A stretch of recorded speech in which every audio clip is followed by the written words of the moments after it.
So you guys know I love cars. You guys know I love pulling them out of the woods, getting them running and driving. But did you know I love bikes too? And I had to grab this 2004 Evolution Chop Harley, kind of a newer one, nothing too old. And sat outside for a few years, as you can see. And let's see if we can't change it up a little bit. Let's see if we can't get this thing running and driving and ripping it down the street. Let's do it. So I seen this one for sale yesterday. Called up my buddy, Marine as well. We're all Marines around here, dang near in this part of North Carolina. So it's always good to you know, talk to a Marine, and it always brings back a lot of good memories for me, so I enjoy it. So anyway, he had this little chopper, Evolution motor, like I said, on a Santee hardtail frame. And the deal was he parked this thing probably, I don't know, a year or two. It looks like a couple years. You can see it's been outside because all little chrome stuff, anything that's kind of chrome is starting to get that rust to it, as though like it's been rained on for a few years, whatever, give or take.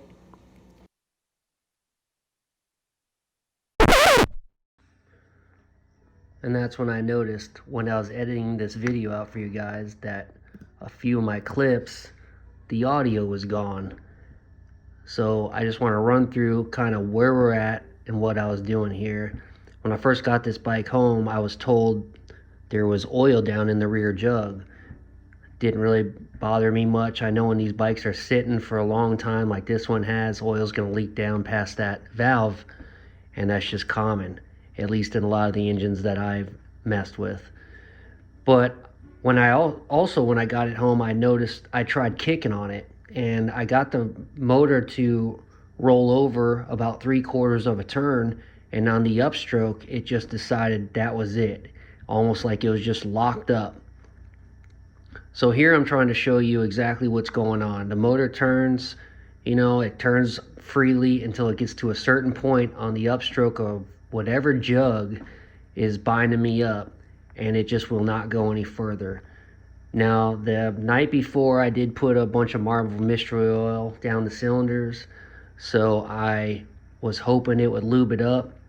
But at this point, I'm really not sure what it is. Is it the engine itself? Is it the lower end? Is it a bearing in the lower end? Is it the transmission, because I still got the belt attached? As you can see here, I'm trying to listen and try to figure out where the sound, if anything's binding up, where it's coming from.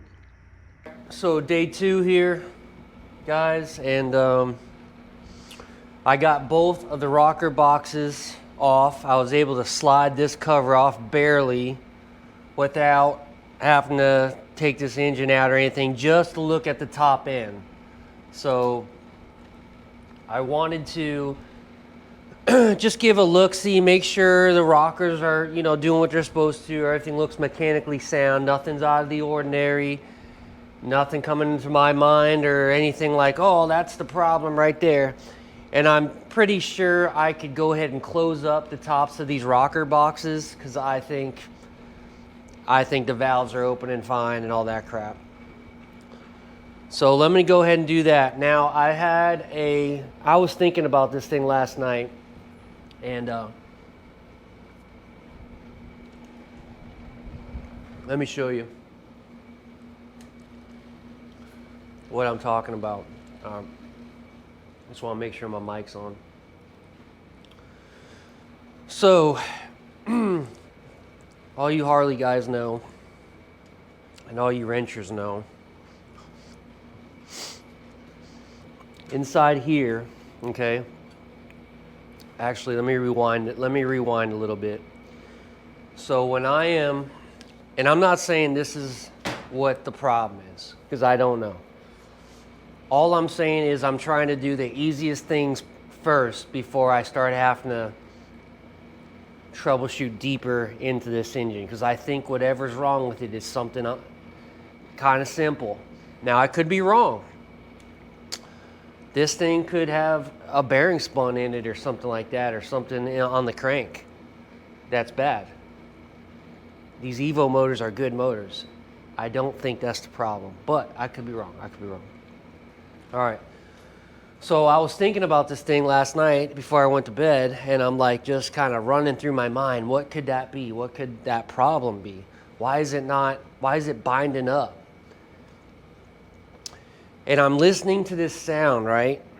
And I remember when I was real young in the Marine Corps, I had a Springer, FXSTS. And I pulled off the Stator, okay? There's the Stator and the, what do I want to say, the Stator. Oh, I don't remember the inside and the internals. But anyway, it's like an alternator, okay? And that's what produces your power back to through your voltage regulator and charges your battery. Now, when I'm rocking this thing back and forth, if you can see it here, and I turn off the AC in here, and I have nothing but quiet. All right, we know this thing does about a 3/4 of a turn and then it just stops. That's just the oil pumping up. I'm hearing this sound, okay? And the sound's coming from right down in here. And it sounds to me like that Stator rides over the motor windings there. And it's got like the, I don't know, it's almost like that same thing if you pull the starter apart, where the brass, well, I want to say bushings right now, but it's not the brass bushings. But anyway, it's like that that coating or whatever. Man, I can't even think of it, guys. I'm so sorry. Anyway, I will take this apart and I will show you. But it sounds to me like that stuff is locked up in there or something, like it's broken. I hear it. So what I'm thinking I'm gonna do now is I'm gonna go ahead and put the rocker boxes back on. I'm gonna drop the bike back down, okay? And then I'm gonna turn it around and get it where I could have the belt accessible, and I'm gonna go ahead and yank off the primary, all right? If I remember right, I gotta pull the clutch, which those aren't too bad to adjust. And then you gotta pull both these gears off at one time because that belt is just tight enough to make it where you got to put everything back on one time. I think, if I remember, guys, don't get mad at me. It's just been a long time since I did a bike. I don't think I ever had a primary, open belt primary on any of my bikes. All mine were closed primaries with the oil in them. But I think we can handle it. So let's go ahead and drop it down.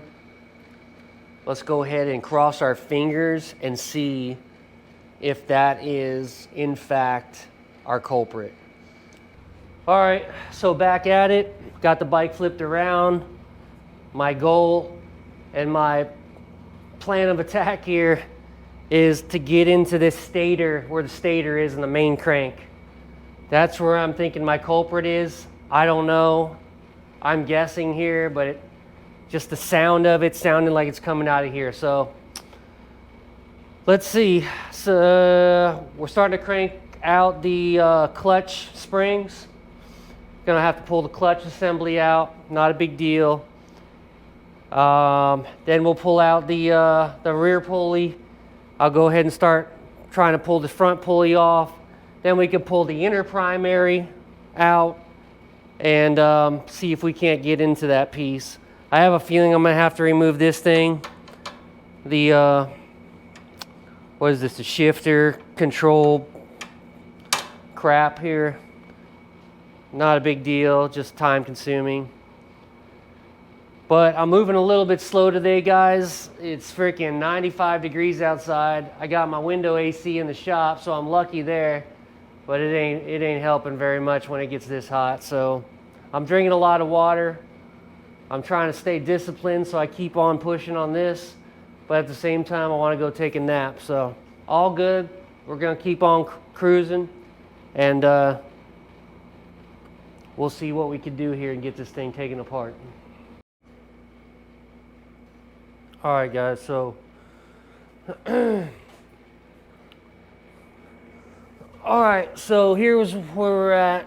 I had to go up to the parts store and grab one of these pullers real quick because I don't have a puller like this style. Mine's just like a steering wheel puller.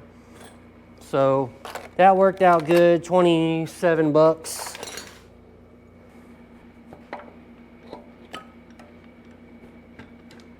There we go. Set this down over here. All right. So, cross your fingers, this could be it. I may have to take this out of the way, the shifter lever here, but I'm not sure yet.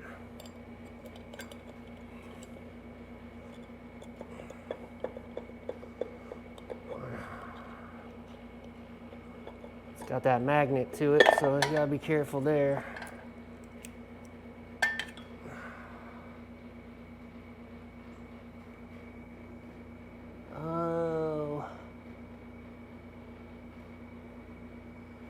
See guys, this is what I was thinking. I was kind of hearing this. I forgot these magnets. It sounded like we're breaking or broke.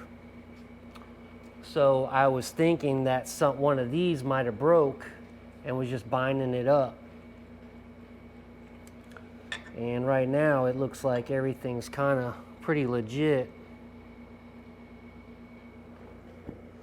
Nothing out of the ordinary there. So what I want to do next is I am going to put the bolt back on, and I want to see if we could, I'm going to see if I could spin it back over and I could determine whether it's this still something in here or if it was something in the tranny or whatever. So let's do that. I really was hoping I was going to get lucky and find something broken in here. I'm a little upset here. I cannot believe I had to recut the threads on this shaft. I don't understand what happened with that. It came off fine. I go and put it on and it just wants to go right to a sideways motion. That's always a bonus. This thing is going to stop, or what is it going to do? Now we could determine, is it in the motor where it's stopping, or was it in the transmission, or what?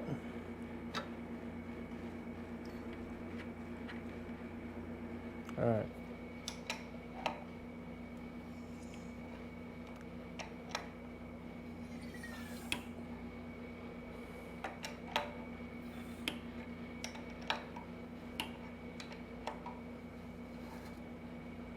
All right, I feel it again. Needless to say, it's in the motor. Back at it, day 3. Jacking with the clutch yesterday. So you guys can see me here. So I was jacking with the clutch yesterday, got that unscrewed. Not the main pulley, but the clutch pulley was pushed too far into the inner primary, so it was catching on it just a little bit, so I need to pull that out. And I think I got that one unscrewed. Now, if you see, without killing myself, my back here, man, I love kick-starting these bikes, but man, it's a beast. Especially if your body's been through the ringer like mine. And it puts a strain on you. But anyway, try not to be a bee about it. But anyway, here we go. So now it's really nice. It kicks right through. The motor's unlocked, which I'm so grateful it came unlocked because I was really nervous about this. I was thinking it was something internal, like a lower internal bearing or something. But we got them cylinders lubed up. And like I said, this thing sat outside for a couple years. I don't know if he had the plugs loose and moisture got down in that cylinder or the cylinders, or what happened with that. But them cylinders were tight. And usually that happens when you get a little bit of surface rust built up on them cylinder walls. And it wasn't pushing through. Them pistons couldn't push through to the top and back down. So that's where I was locking up. But we'll see. You know, I probably get it started and the dang thing's gonna smoke like a chimney like everything else I get around here, which is fine. Still rides, we can still ride it. So yeah, so we're pushing through. I feel comfortable.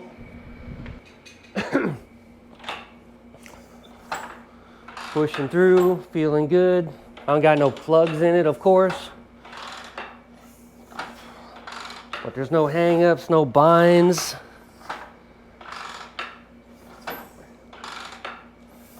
Everything feels okay. Now, I charged the battery yesterday, and what I would like to do is just push that push button starter. I don't know, the battery's probably dead or something. It's probably bad. In this case, let's bust out the meter. I'm sure that battery's probably kaput. I'm sure. So 2 volts. All right, so we're gonna have to get a new battery for this thing, which is fine. Let me double make sure this don't do something crazy. 4 volts. I get no head. So let's do this. I got the new batteries, went up to the store. I put it in. I got some wires that are just kind of hanging, flapping in the wind. I do not know what they go to. I just want to at least see if this thing will bump over off the starter. And then we know we can kind of just work our way from there. So I still ain't got nothing. There's one toggle switch. I still don't think that's gonna do anything. So that is a little odd how it will not bump off the starter. I see this thing has got some electrical issues too, because if I hit this headlight, now it's coming on. All right, so we got a headlight. Let's see what this does here. Okay, that's just power. So headlight's good. Got this high beam. You just got on a little toggle switch, which is fine. That's no big deal. That's cool. I can live with that. But it's just this starter. Why is this starter not kicking in? That was what I would like to know. This camera, it does not like this heat. So I figured it out. I don't know what I did. So we got the starter working. I hope this don't fall off the rack here. Okay, so I'm good with that. I think you guys are good with that as well. Let's get her back down. Let's put some fuel in it, and let's see what she does. I have no idea.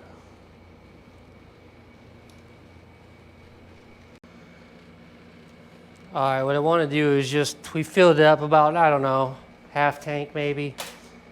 I just want to make sure this thing is getting fuel. I don't know if these lines are clogged or what. Like I said, I don't know anything about this bike, so your guess is as good as mine when it comes to that. When you guys are sitting here yelling at me through your phone when you're watching this crap on YouTube, saying, man, I would have done this, I would have done that. I have no idea. if this thing is even getting fuel. I know I'm gonna have to clean this carb, watch.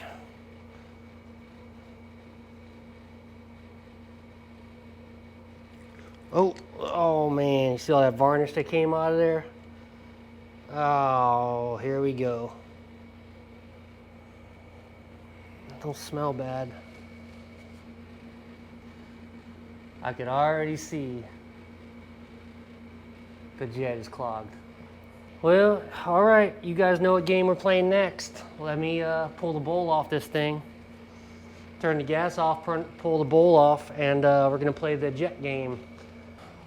So we got the bowl off, and we're playing the game, guys. You know, get the torches, your little gauge for all your torches to clean your torch tips out, and start cleaning out your jets in your Super E S&S carburetor. I swear all this stuff, man, is the same. You clean this crap out of everything. When stuff sits, it's game over. That's why we don't let stuff sit. You old guys hoarding all this crap. Makes it harder on us young guys.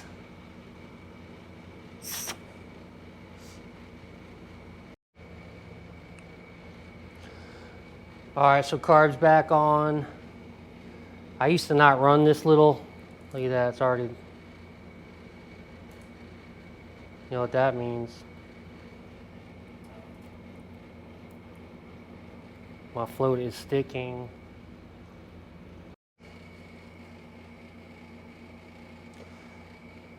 All right, so we got it. I love when there is no rhyme or reason to why the float just sticks. Makes no sense because I didn't do anything different. And now we got, I don't know if you can see inside the carb there. We got good fuel soaking down the throat of this bad boy. So what I'm gonna do now is just throw some plugs in it real quick. And we'll see if we can't get her to pop off. I have no kickstand, so I already discovered that the hard way by putting this down and the bike fell over. So that was, you guys didn't see me do that on camera though. You would have laughed.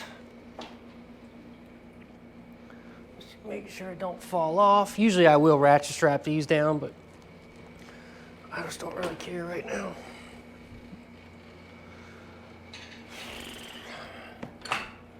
Just want to make sure this, yep, everything feels good. Okay, no binding on my plugs. Got a little fuel. Got fuel. Let's put this switch on. I don't know what it's gonna do. I don't know what that switch does. Let's put a little choke on her.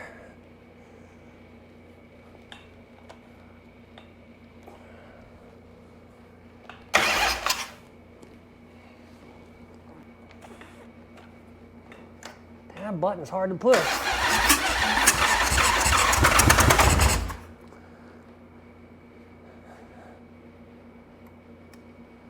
She almost acts like she don't like choke.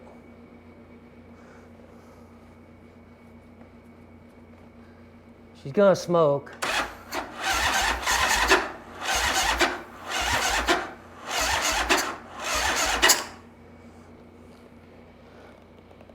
All right, let's try again. She's getting spark.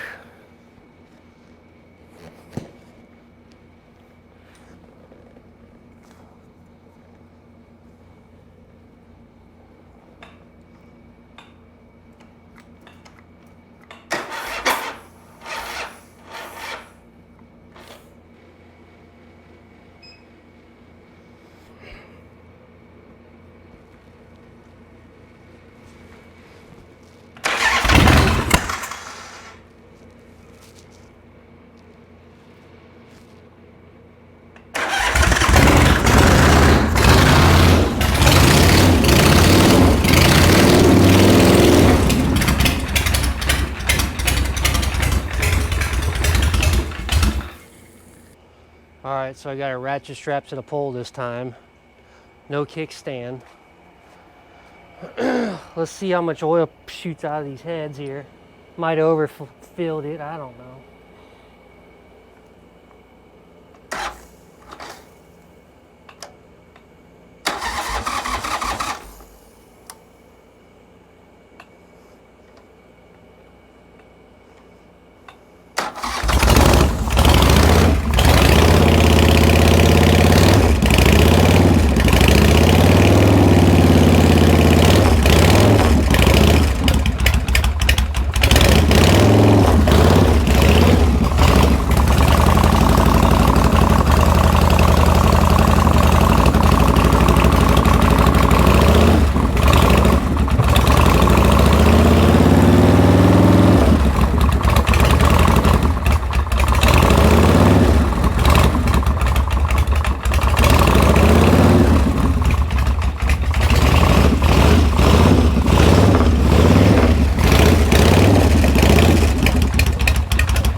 Of course, I don't have a screwdriver.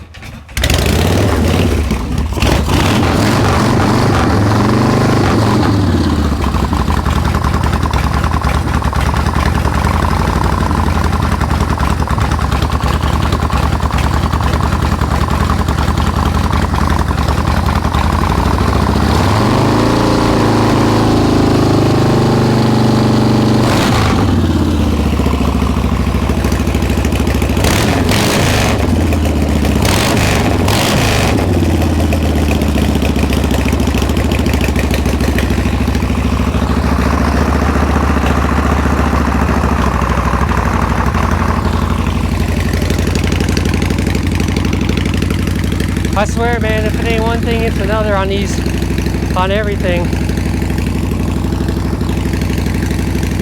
I don't know, I think I just overfilled it a little bit. I don't see it smoking really that bad. I mean, I got oil coming out of the tailpipes, but that's because I'm trying to crank on it. I don't know. I don't really see nothing wrong with it, really.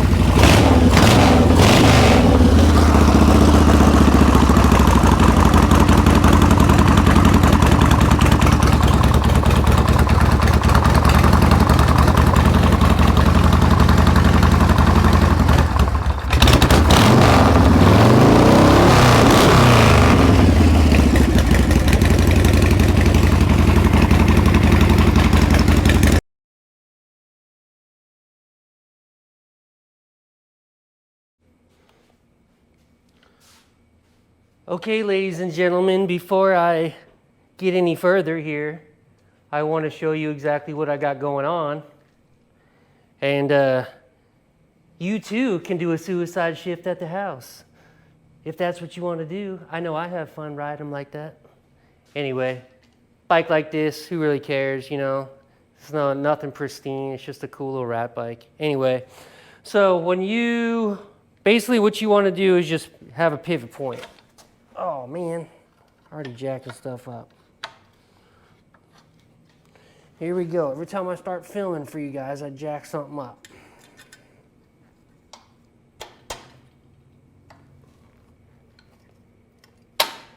All right. Stay. Stay, stay, stay.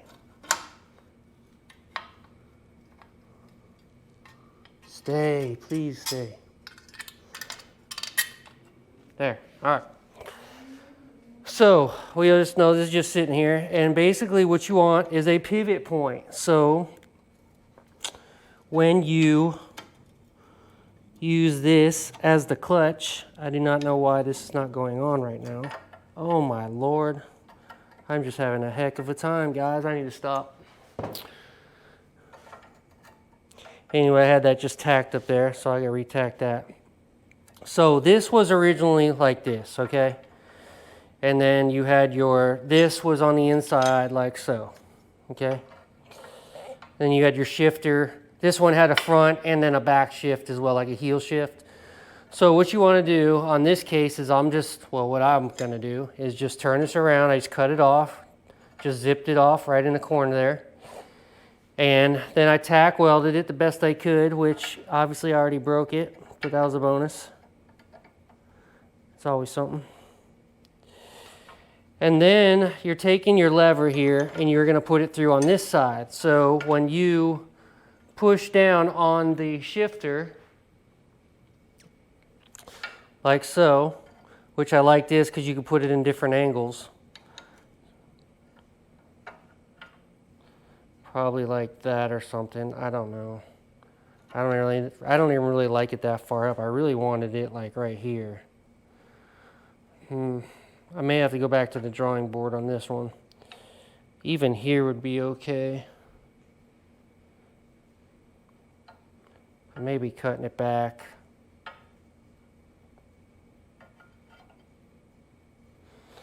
Anyway, so you want it to pivot, and then, you know, that should disengage in your clutch, then you're shifting, and then it'll pull it back. So you got to make a bracket here for the cable, and figure out how to connect it, and then you're golden. So let me go ahead and tack all this back in, and let me see. We may have to shorten this somehow. The only problem with this is, yeah, you could weld on this. I don't know, it might be a shorty. I'm not sure yet. So anyway, I'll keep you guys posted, but that's what we got going on so far. All right, before we get too far ahead, because I'll get this knocked out and I'll film it. So this is what we did. We ended up welding this upside down. You guys know that. Ow, it's hot still. I found this little bracket right here, just in my stash of just junk steel. That ended up working out perfect. I put 3 holes in it just so I could put a nice tack weld down each hole, so I don't gotta weld it down the sides, make it look too crazy. Now you guys know what this is. This is the, holy crap, skin. This is the clutch cable, and basically all I did is just take it off here. I just cut it. Make sure you leave a lot of slack on this, just so you could, you know, you could always cut it back to wherever you want it to go. I always just, when I did last time, I just left a lot of slack because I really didn't know what I was doing yet. This one here, your cable's going to start bending, especially when your clutch cable runs down the transmission on the opposite side. I remember with my sporty chopper, everything was on this side, so it was real easy if I remember right. Yeah. So this one's going to have to bend kind of like an S pattern. You just want to make sure it's as straight as you can get it, because when you push down on that clutch lever, you know, the more bends and turns you got, the harder it is on these cables. So we're going to make it the best we can. We're going to do, you know, as big as swoops as we can on it, but it's not going to be like a straight nice U where it went all the way up right to the handlebars. But we're going to do the best we can. I think it'll work fine. Now this bracket worked out pretty good because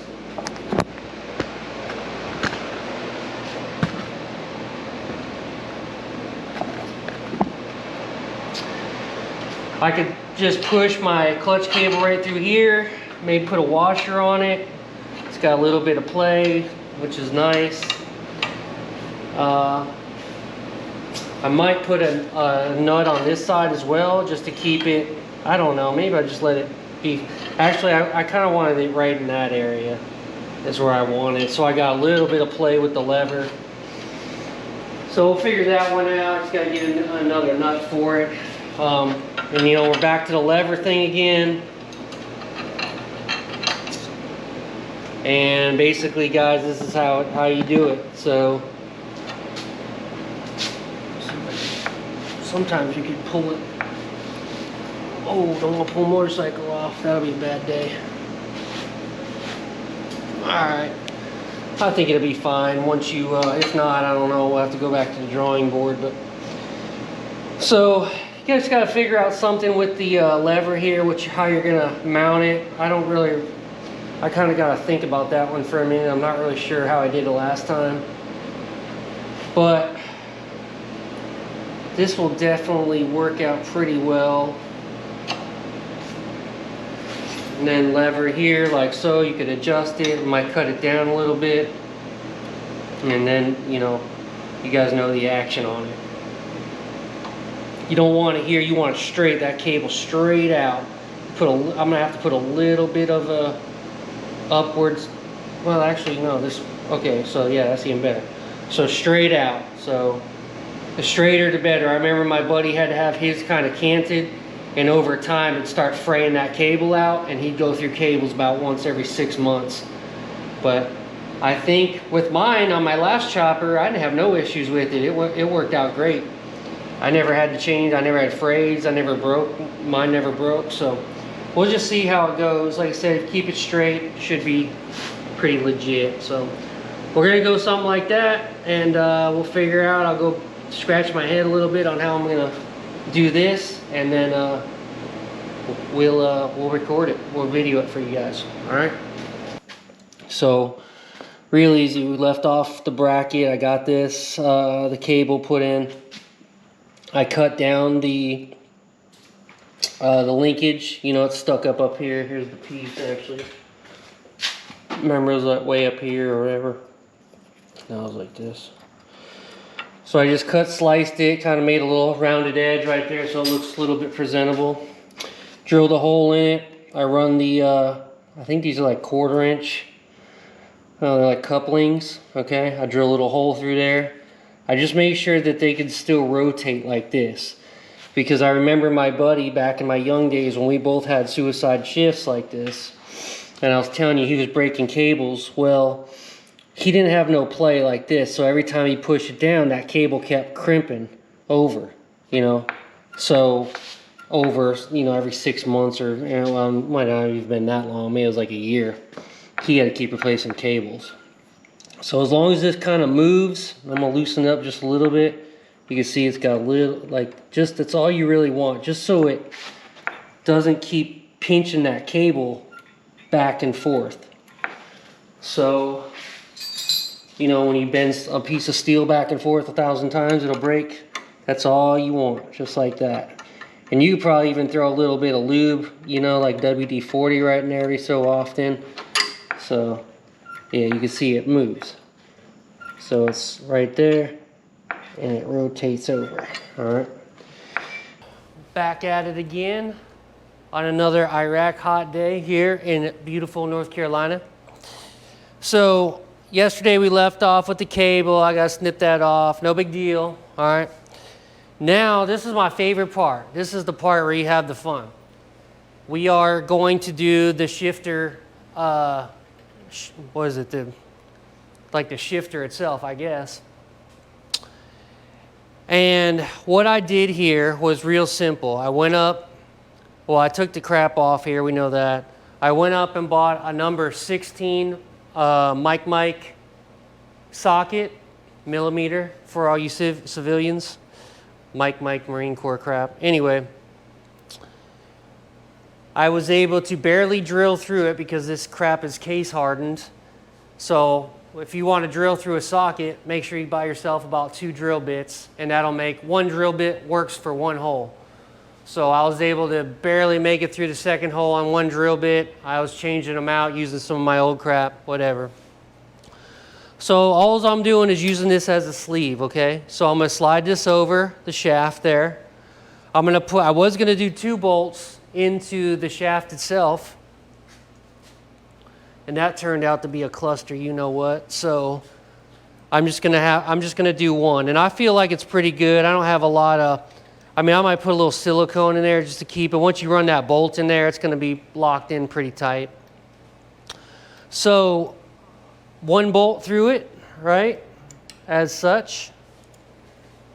And then we'll use the piece of steel here. Slide right down the hole. As long as you sand this finish off, you can weld right to it, no problem. And then you get the torches out, and that's when you could start bending stuff, you know, heat this up and kind of bend it where you want it. Now, I went up to the antique store, and you guys, if any of you guys have one of these in red, these old school glass knobs, let me know. I'll buy it from you or give you some stickers or whatever. Give you a plug in the next vid, or I'll plug you on this bike. I don't even care. And say thank you, whatever you guys need. But these ones are cool. Don't get me wrong, I had this on my last chopper, but I really wanted one in red. And of course, now that I want one in red, I cannot find one in red at any of the antique stores. They're hard to find as it is, but I did see a few around. I don't know, when I don't need one, of course, that's when I see them at all the antique stores everywhere in New Bern, North Carolina. But now that I need one, oh well, that's fine, this will work. So if you have a red one, email me. My email's in the description box, bradleyswrenching@gmail.com, and let me know. I'll pay for shipping, handling, whatever. I just think it would look so sweet on this bike because it's got red highlights in it. But anyway, so that's what we're gonna do. That's how we're gonna make it happen, and I'm excited to get it. It's probably gonna be up like right back in here somewhere, looking all sick. I don't know, something like that. I don't know. I'm gonna have to sit on it and kind of just bend it where I want it. All right, so we'll continue later.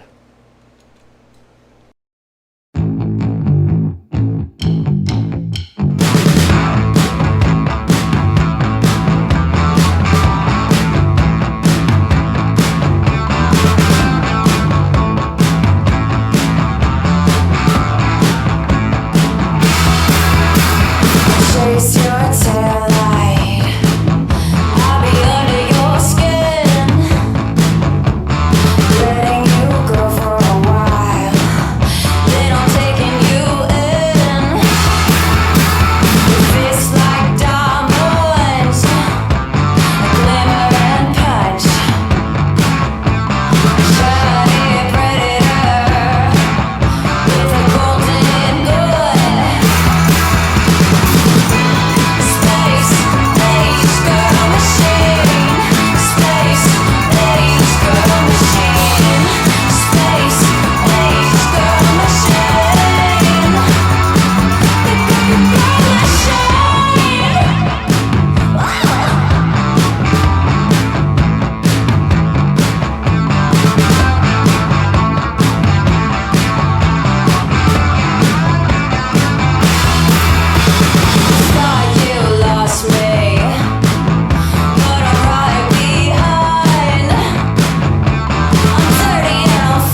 That's a good time right there. Straight suicide shift though. I know you guys are gonna be like, you better be careful, you ain't got no front brake. I know, I'm working on it. But I am getting used to driving it with just a suicide shift. It's not even really that bad, to be honest. So we're gonna keep on continuing. If I get this helmet off one of these days here, there we go.